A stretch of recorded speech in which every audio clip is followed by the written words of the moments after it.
With their red tunics and bearskin caps, the Grenadier Guards are the most famous soldiers in the world. You can't see anything like this anywhere in the world except UK. Changing the guard outside Buckingham Palace, they constantly strive for ceremonial perfection. Left turn, get out! Oh, God, I don't believe it. But they are also frontline soldiers in the world's most dangerous war zones. For the first time, we go behind the scenes at the royal palaces to show how the pride of guarding the Queen and the sacrifice of war combine to create a unique soldier, the Grenadier Guard.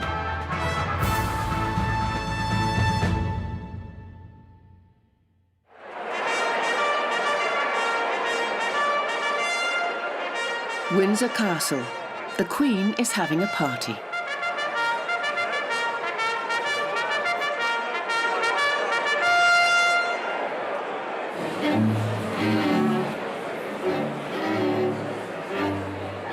Tonight, the Grenadier Guards won't be guarding the Queen because she's invited them to celebrate their 350th anniversary.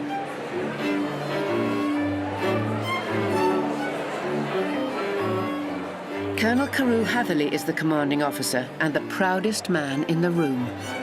We're carrying on 350 years of serving the monarchy. That's 10 kings and 3 queens. It's part of the living fabric of the nation, and it's very kind of Her Majesty to put on tonight for us. It's going to be a good night, cracking night. No regiment in the British Army is prouder of its traditions than the Grenadiers. They have been the last line of defence around the monarch for 350 years since the Civil War.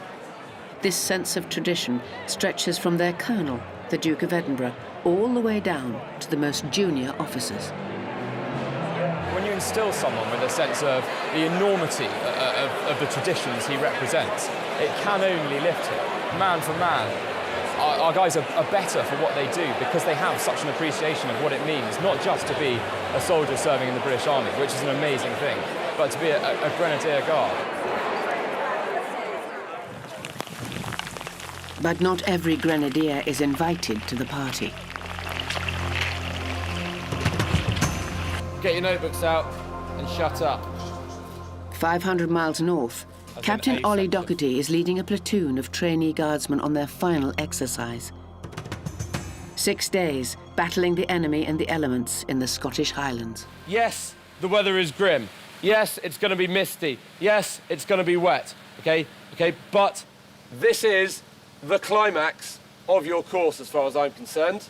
Stick with it and maintain your battlefield discipline.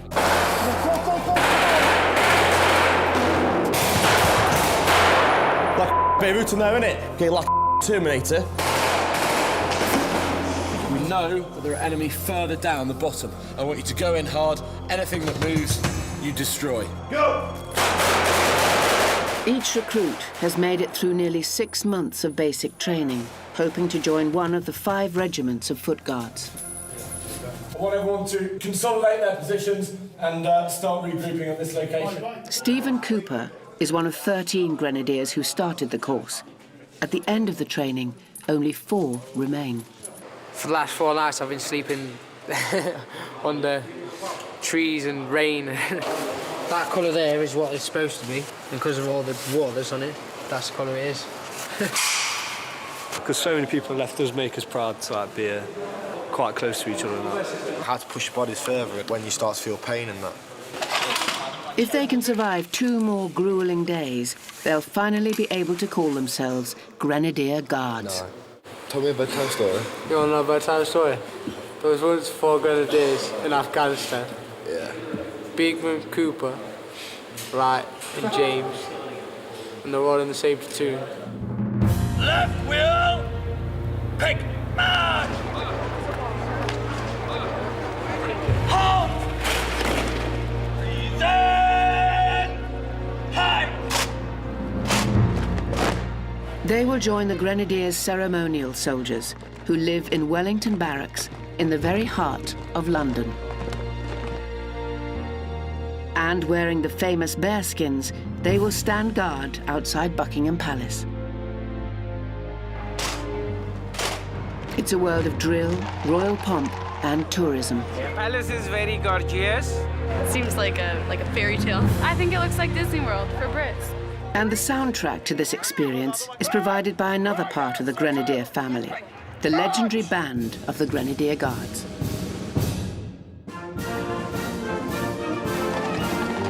No state occasion would be complete without them, and no one is prouder of them than Regimental Adjutant Conway Seymour.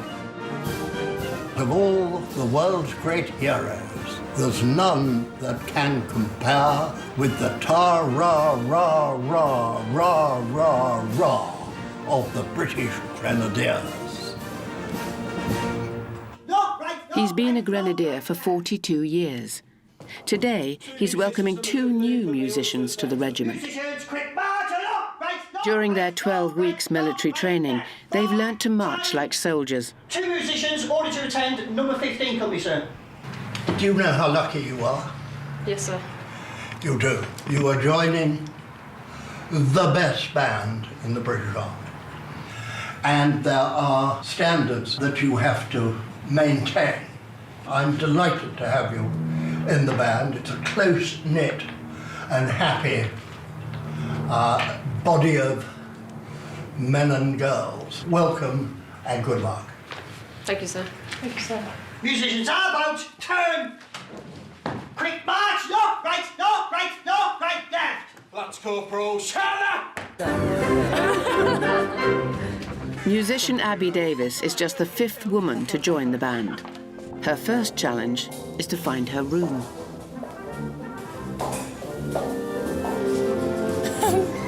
Well, I think this is the right staircase, but they all look the same, really. We'll soon find out. Right.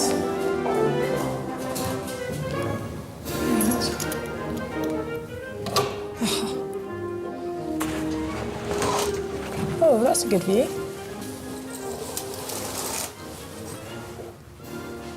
See the palace? It's weird being on like a proper army camp. See all these army vehicles everywhere and I'm not used to seeing them. When I told my friends I was going to join the army, most of them just laughed at me. They didn't think I'd make it, but definitely the music, yeah. I really enjoy it. So I can't wait to get playing. And soon, Abby joins her first band rehearsal under the watchful eye of Band Sergeant Major Kevin Bird. I think for any musician that comes into this environment, it's going to be a challenge. When they audition, first of all, they are expected to be of a certain standard. They will go through basic training, then they come to us. So they could be anything for 18 months to 2 years in training before they reach the band. Before long, Abby will have to combine the playing with the marching, changing the guard outside Buckingham Palace.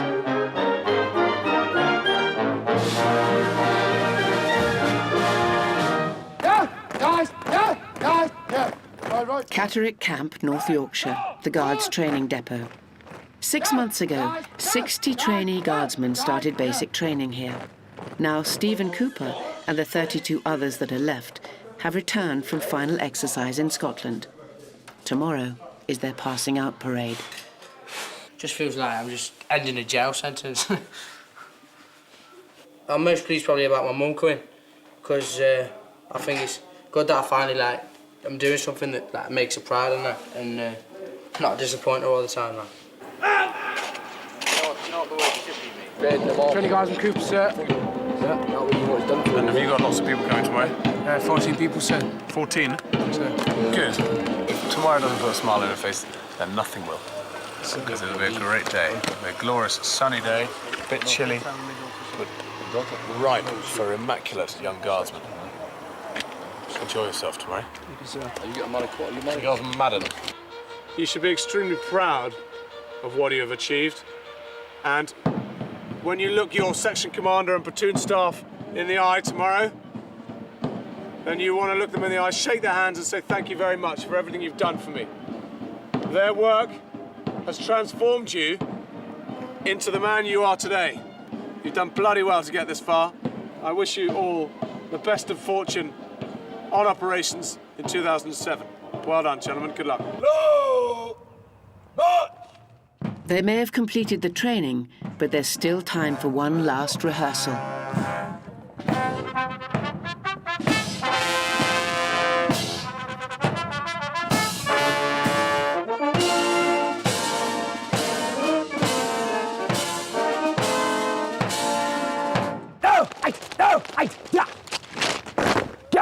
Get across. The reason you lost the step, because of individuals in the centre in here been idle. Get your thighs parallel to the ground, lock your arms in, and listen to the drum. Quick, Mark! Time! Now! Yeah.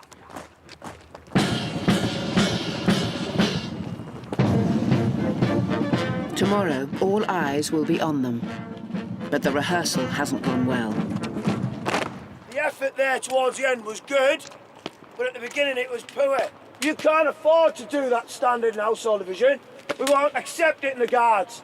It's not good enough. Do you understand me? Yes, sir. Do you understand me? Yes, sir. Do you understand me? Yes, sir. Better. The trainee guardsmen now have just 16 hours till their passing out parade.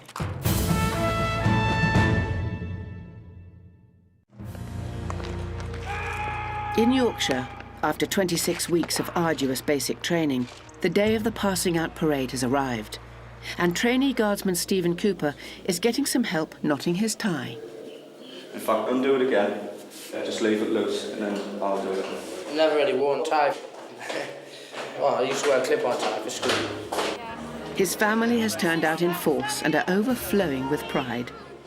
There's his mum. No, I was very proud, very proud.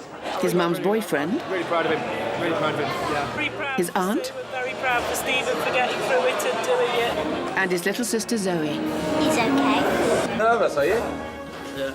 Platoon Commander Ollie Doherty still adheres to the traditional belief that a glass of port before an important parade is the best vocal warm-up. It's absolutely crucial. For Ollie, it's a proud day. 6 months of effort and his boys are immaculate, unlike him.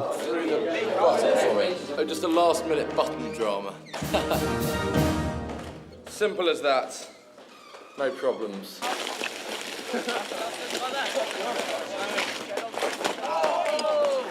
If you go out there thinking, I'm going to show off, I'm going to enjoy this, it will be a cracker, OK? Ignore what happened yesterday on the rehearsal. I would far rather have a bit of a ropey rehearsal and have a cracking parade. And from my experience, a ropey rehearsal equals a cracking parade. We can only go one way from yesterday.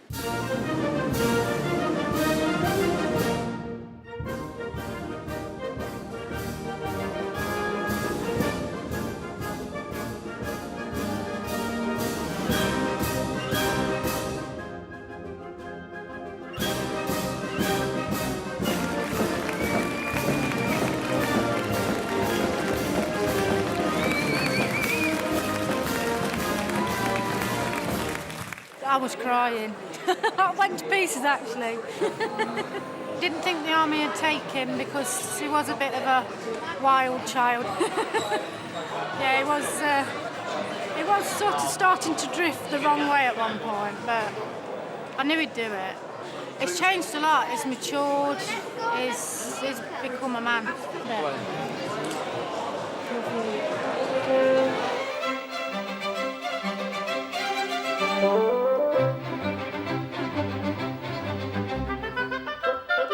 In just 2 weeks, Stephen and the other new recruits will come to London, but new band member Abby is a step ahead of them.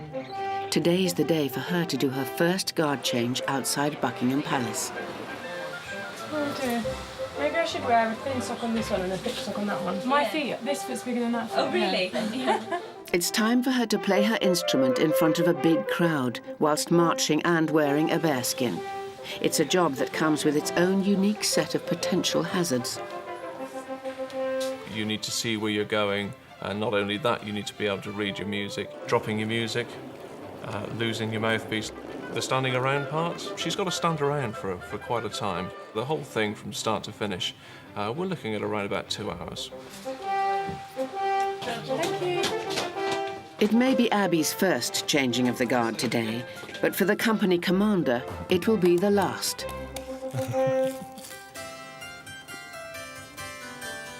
For the last 14 months, Major Marcus Elliott Square has commanded his ceremonial company. And when the Grenadiers are on guard, that means he can enjoy the splendid officers' mess in St. James's Palace. But it's taking its toll. It used to be Eggs Benedict, but time moves on. And as you get older, you can't really afford to eat Eggs Benedict every morning. It's not good for the body. Boiled eggs on toast with Tabasco. Marcus is about to swap ceremonial duties for a much tougher assignment in Afghanistan. Today's the last time he will lead the changing of the guard. It's one of those fishbowl moments where everyone from the civilian world looks in and sees the British Army and something that's quintessentially British.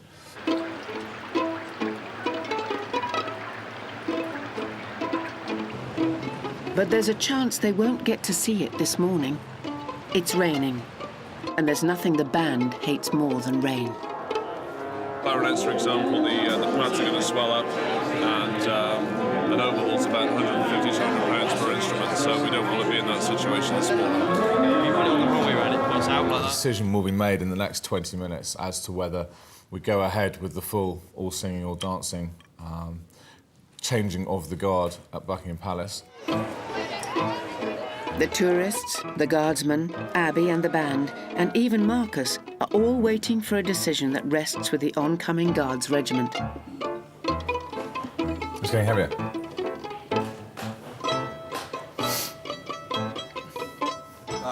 Decision made. A little shower is not going to rain on Marcus's final parade. And Abby gets to make her debut.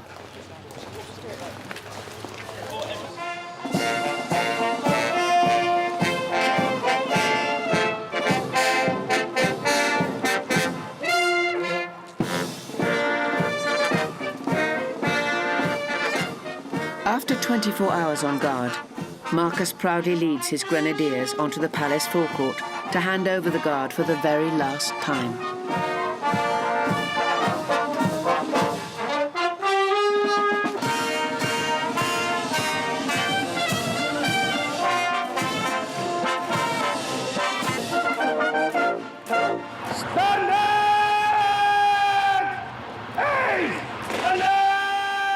For the last time, he bellows his orders. And then they're off. Around St. James's Park, back to the barracks, and out of the rain. Leaving the tourists bedraggled, but happy. Unfortunately, the weather hasn't been pleasant today, but one can't complain. How was it? I've got pins and needles. Nearly fell over once. Did you? I slipped, my foot just went like that. Yeah, it's nearly wet out. It is a bit kind of slippery, but that's good. So you've done it now. Yeah. So do you feel glad that you've... Yeah. Definitely, yeah. Yeah, last one for a while. Unless it's going to be part of our job to teach the Afghan army how to do a Queen's Guard, in which case I'll be more than able. But I don't think we'll be getting to that. There will be numerous phone calls being made at the moment, no doubt, to the brigade major and to the directors of music complaining about the fact that they've had to play in the rain. But no one died. Within 12 weeks, Marcus will be in Afghanistan, and Wellington Barracks a distant memory.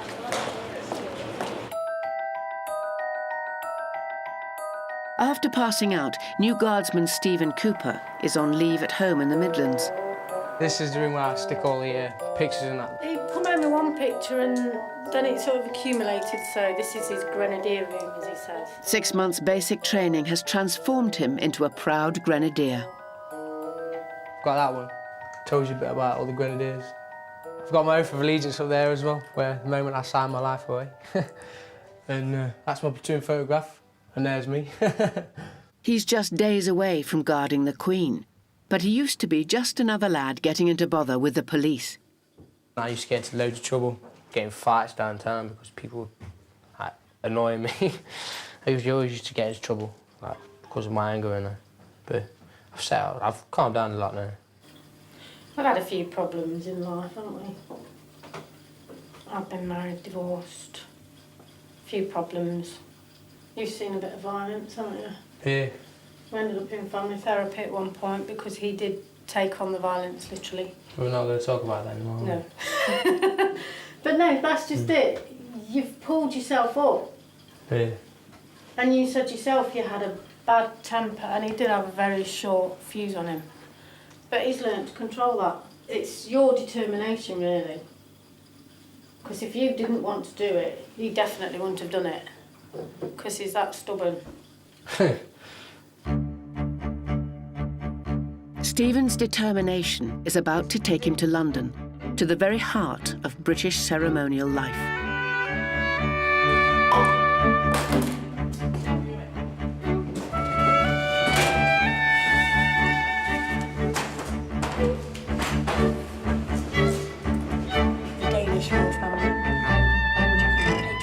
Also joining the company is his new boss, Major Torald Youngman Sullivan, who's just returned from Iraq. The officers' mess in St James's Palace is a world away from what Stephen Cooper can expect to find when he gets here. Everywhere you turn, there are bits of tradition and history and little touches, every bit of silver that you look at. This is supposed to be one of Napoleon's charger's hooves, Marengo's hoof. It's used as a snuff vessel holder at the moment, but everywhere you look, this was presented by, let me see, Royal Marines, Duke of York and Albany's Maritime Regiment of Foot.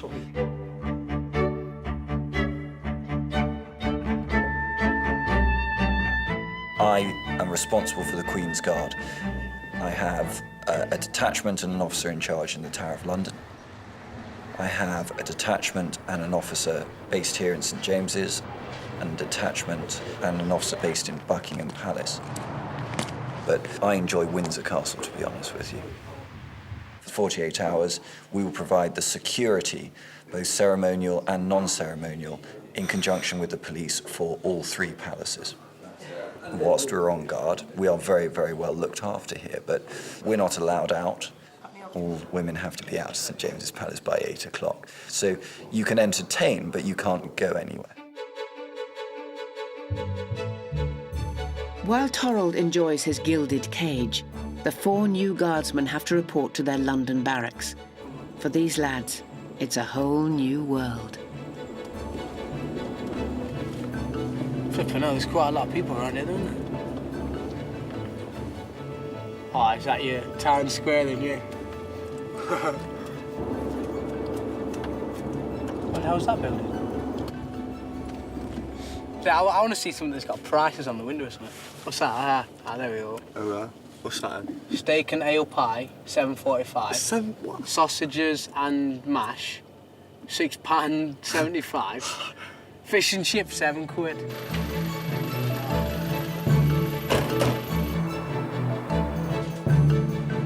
It's all easy, This is the room that the 4 of them will share while in Wellington Barracks. The last occupants haven't done them any favours. How was all this? Oh, it's moss, man. You can have that back. Oh, yeah, it's a good room, I like it. Next morning, it's a quick guided tour of the barracks from their platoon sergeant. Officers' mess to our right, to the science mess, okay. Guardroom, gymnasium, medical and dental centre. Do you know where we are now? Questions? Quite happy. Good, off you go. But the most daunting prospect of their first morning will be meeting their new bosses, Major Torald Youngman Sullivan and Company Sergeant Major Steve Munro. We're good to go, sir. Right. 4 guardsmen, order to attend, sir. Guardsmen, quick, march! No! From now on, military precision will be of paramount importance. Get out! Get out! Get out! Get out here now, get out! 4 guardsmen, order to attend, sir. Guards, very quick. March! No, yeah, mark. Time. No, yeah, Guardsman. Hop! Left turn. Get out! Get out! You embarrassing me. Get out! 4 Guardsmen, ordered to attend, sir. Guards, very quick. March! No, mark! Time! No, yeah. Third man back, get in step. No, yeah, Guardsman. Halt! Left turn. Thank you, Company Major. Sir. Welcome to Nijmegen Company. I expect you to keep yourselves fit. I expect your turnout to be immaculate, as well as your behaviour at all times. You're all young guys, and we expect a lot from you. You are a guardsman now. There is no turning the tap off. You're always in the British Army, 24/7. Welcome to the Grenadier family. It's a fantastic family to be in, and I look forward to getting to know you over the coming months. Company Major, march out. Sir. Guardsman, left turn. Quick march. No, yeah. Oh, hell. Monkeys.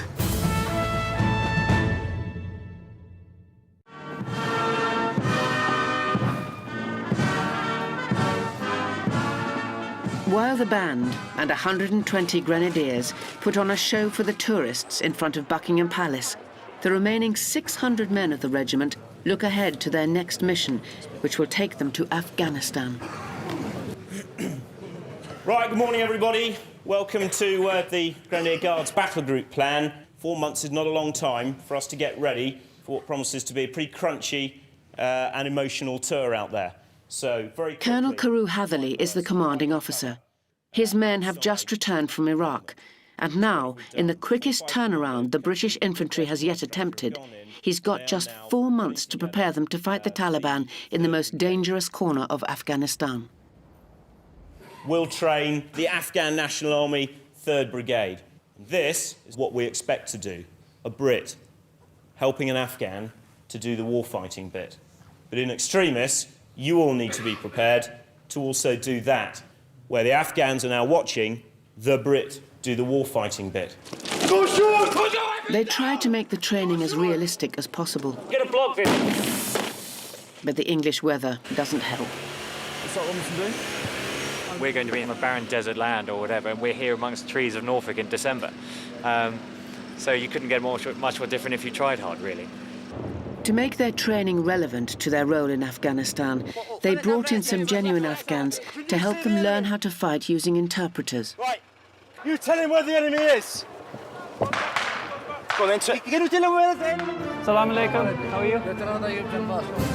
Is this the general?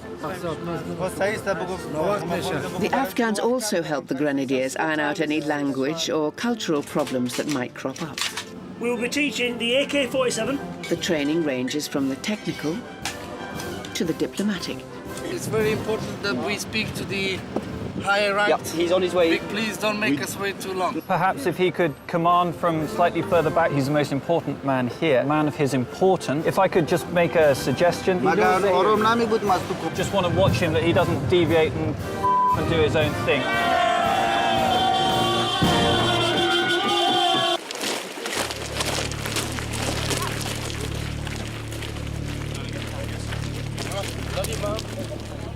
After a year of guarding Buckingham Palace and all the fine dining that goes with it, Marcus Elliott Square has a new challenge on his plate.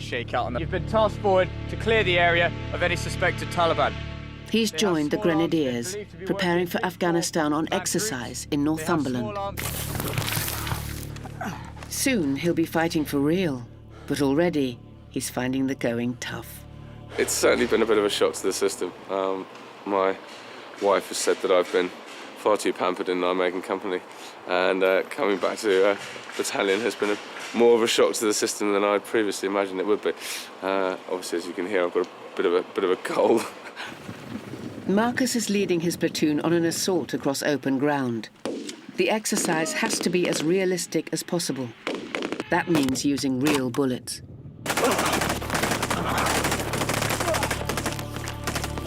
The assault begins. Everyone is firing live ammunition. Everyone, that is, except Marcus, whose rifle has jammed. Sir! Yourself and Toto! Hill right onto the end! While Marcus struggles to get his weapon working, his platoon sergeant takes over. Guy, come towards it! Let's go.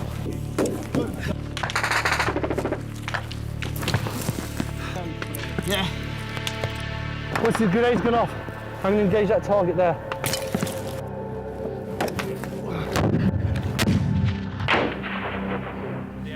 The assault over, Marcus catches up with his men. It's hard work.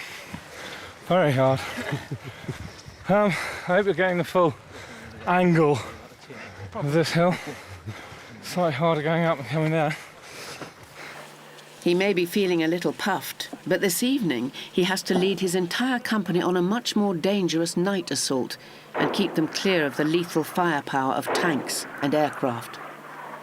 That was hard. It's been a tough day, and it's going to be an even tougher night.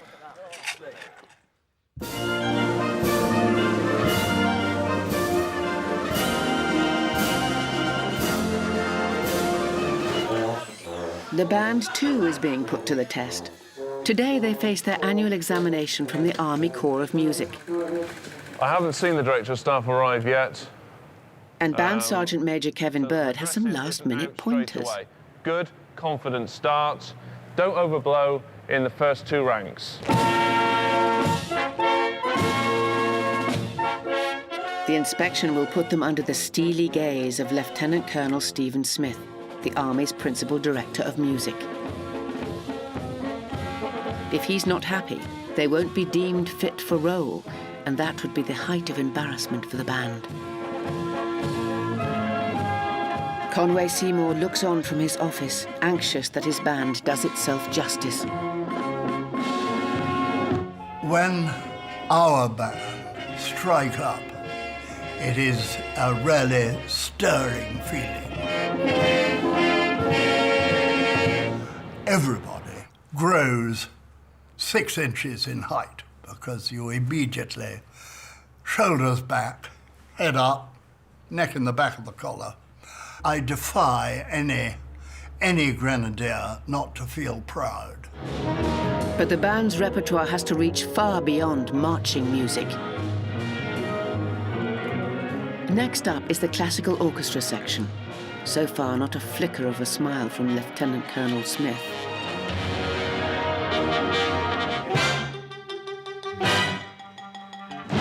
Then there's the big band section. Still no hint from the Colonel.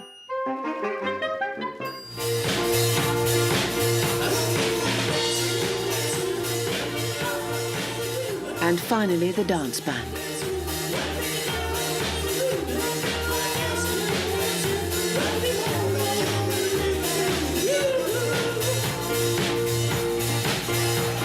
At last, a smile, and Band Sergeant Major Kevin Bird seems confident.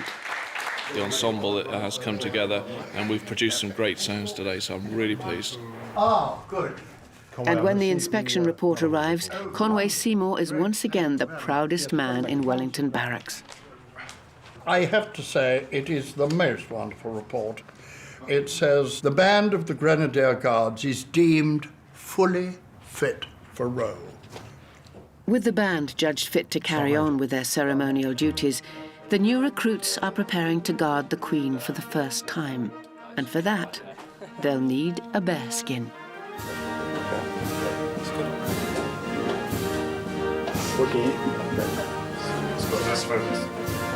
Just to let you know, these are expensive.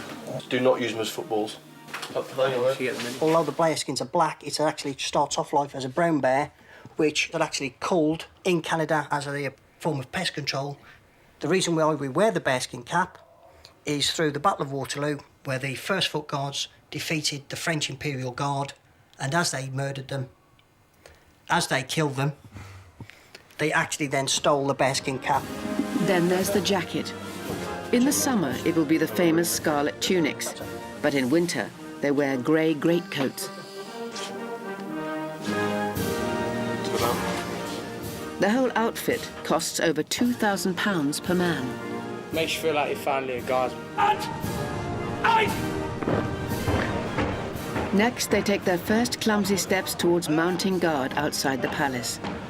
But there's a lot to learn. With so many men in training for Afghanistan, the Grenadiers Ceremonial Company is at full stretch, so the new recruits will have to learn fast. New guard! Punch! Company Sergeant Major Steve Munro has just 7 days to knock them into shape before they take their place in front of thousands of spectators for the changing of the guard. Dressing's awful! The dressing's awful! You're not concentrating and you're not doing what you should be Steve is a doing. legend on the drill square, but he's also a sergeant major with a guilty secret. I hate drill with a passion. I absolutely hate it. You're not going to get away with that by any stretch of the imagination. But what you can never do is let the blokes know that you don't like it. And so as far as they're concerned, I sleep in drill kit and I can't get enough. But I'm close to a coma. When I say stop, you then retake your dressing an arm's distance from the right. I like Leo Sayer more than drill. Have you got a free ticket to McDonald's? Well, get back. You've got to be stone-faced. Never let them know just how much you'd hate it. Dress! It was bad, but that was to be expected. They just chucked us on the drill square and told us to do it all, and we was like, oh, what's going on, what's going on? The time has come for Major Marcus Elliott Square to face his toughest test yet.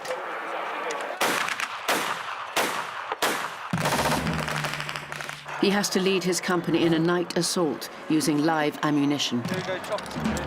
The rest of the regiment's been preparing for this since last year, but Marcus has only just rejoined them after his stint as a ceremonial soldier. It's pretty exciting, but again, not without its hazards. I will then wait for... With deployment to Afghanistan fast approaching, he's got to get up to speed quickly. It's cold, it's dark, and he's being closely watched by his boss, the colonel. Come on, I'll see you. Roger out. I'll brief him on that. Out. He knows all his blokes are cold. They're a little bit tired from having been fighting all the way through the day. And bring yourself round online, all right, and hold. He's got loads of information coming in and he's got to sift it almost instantaneously, find out what's relevant for him, and then act on it. I'm going to move up about another 50 metres or so up this way. You've got to make the best possible speed in order to... Marcus orders his men forward.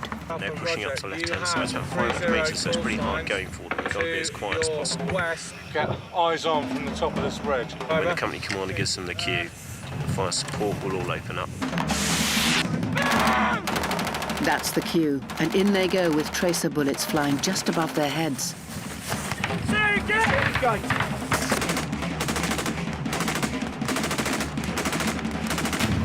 Position taken, all enemy are dead. Any casualties, Delta? None that we know of. Position taken, all enemy are dead. Marcus did really well tonight, really impressive. I didn't have to get in there at all and say, come on, let's get a move on, get up there. And I'm happy. I don't need to drive them anymore. They're driving themselves quite nicely now. It's been a good exercise for Marcus and his men, but in just 6 weeks, the bullets will be flying in both directions.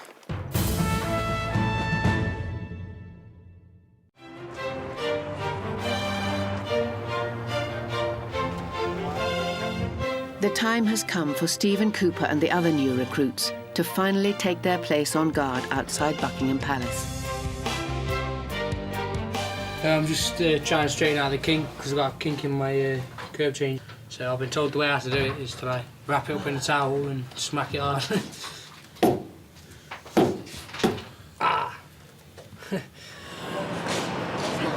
Zoe, come on. Zoe. Stephen Cooper's mum and little sister Zoe have travelled down for the big day. Didn't get much sleep last night. No way. And for Stephen, it's a bad start. His trousers, known as tweeds, are in danger of falling down. I mean, the buttons in my tweeds are missing that my braces go on, and I didn't even realise it until this morning.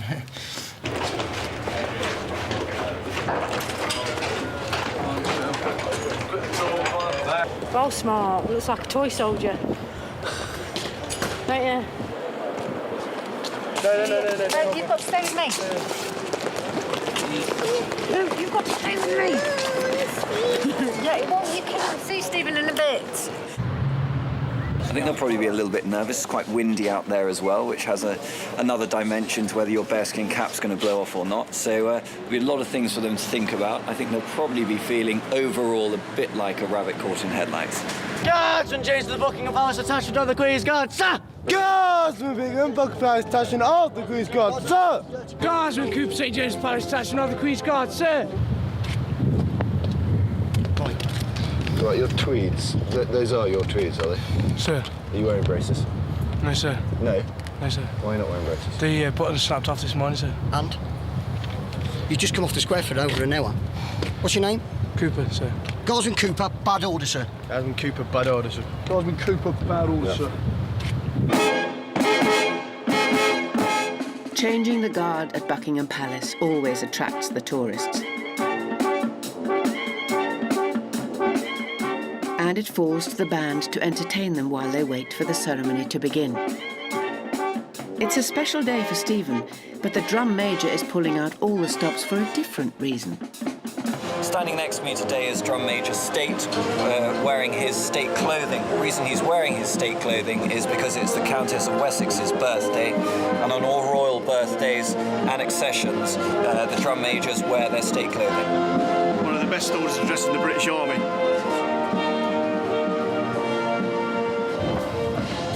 Stephen Cooper may have trouble with his tweeds, but this won't stop him mounting his first Queen's Guard.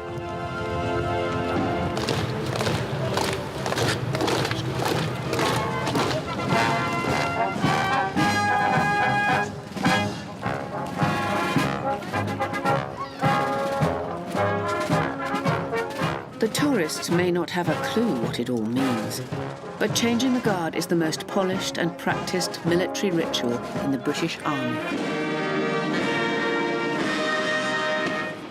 Every order, every step has been refined over centuries by thousands of guardsmen, guarding the royal palaces since 1660.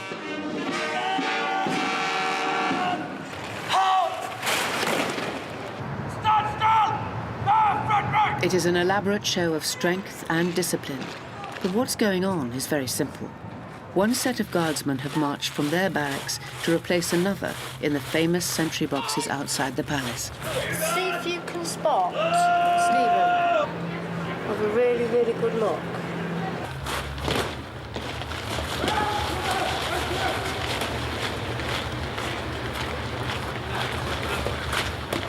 I just hope he's taking it all in and this is what he's wanting to do. I hope he's feeling as proud as I am of him. Knowing Stephen, he'll probably be thinking, I'm bored now, let me get some action.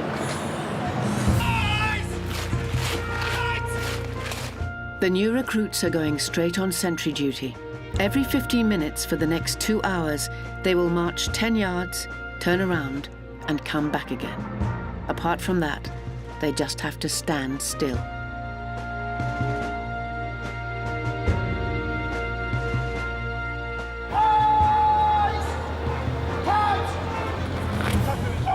But Stephen Cooper's debut won't take place at Buckingham Palace. Instead, he joins a small detachment that heads down the Mall to St James's Palace, where he will form part of the security for Prince Charles and Princes William and Harry.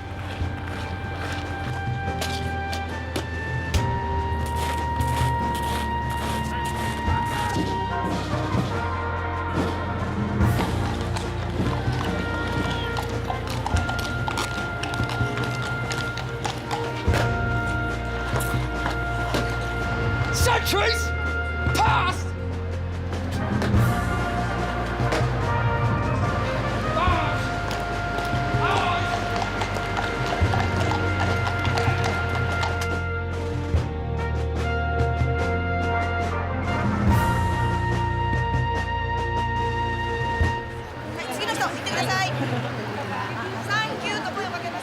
It's the one guard post that is completely open to close-up public scrutiny, and that includes his mum and little sister Zoe.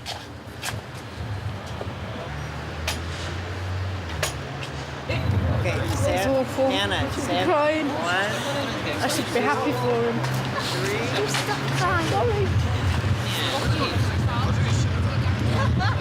It's not my son under there. I can't even go up and hug him, can I?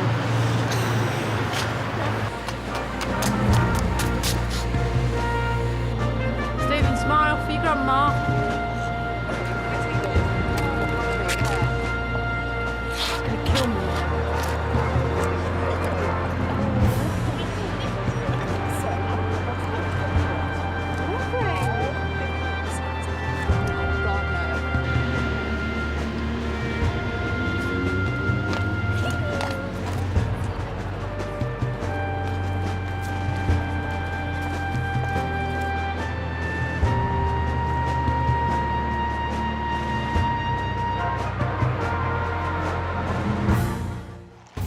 Next time, the Grenadiers pull out all the stops for a VIP guest. The march to war gathers pace, and Conway Seymour bids farewell to his beloved regiment.